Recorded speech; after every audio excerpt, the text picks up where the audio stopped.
I'm on a 2011 GMC Sierra, and today I'm going to show you how to add coolant. So first you'd open your hood, and then we'll go to the passenger side.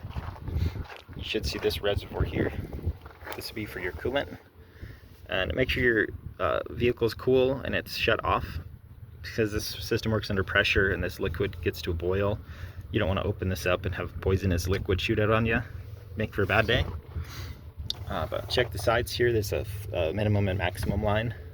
So you typically want it pretty close to this line, and you do want some air gap.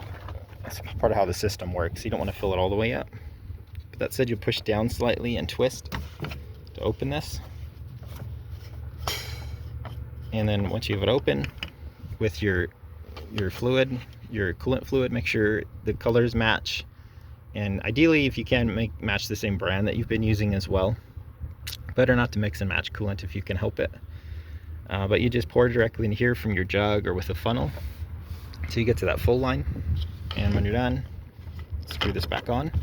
Make sure it's nice and tight so it stays under pressure and nothing falls in. And run through, check around around your engine, all the lines through here for cracks. Make sure there's no leaks.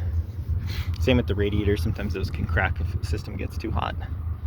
Another way to help check for some of that is when your vehicle's on. You might see some coolant start puddling under the vehicle, especially under the radiator if there are cracks, and sometimes too water condensation can puddle. So a way to help tell that apart is not with your skin, but maybe with a glove on. You can kind of feel it, and it's coolant slightly more slick feel than water would. And then also the coloration. The color should be slightly more colored for the coolant. But I hope this is helpful. Hope you have a wonderful day.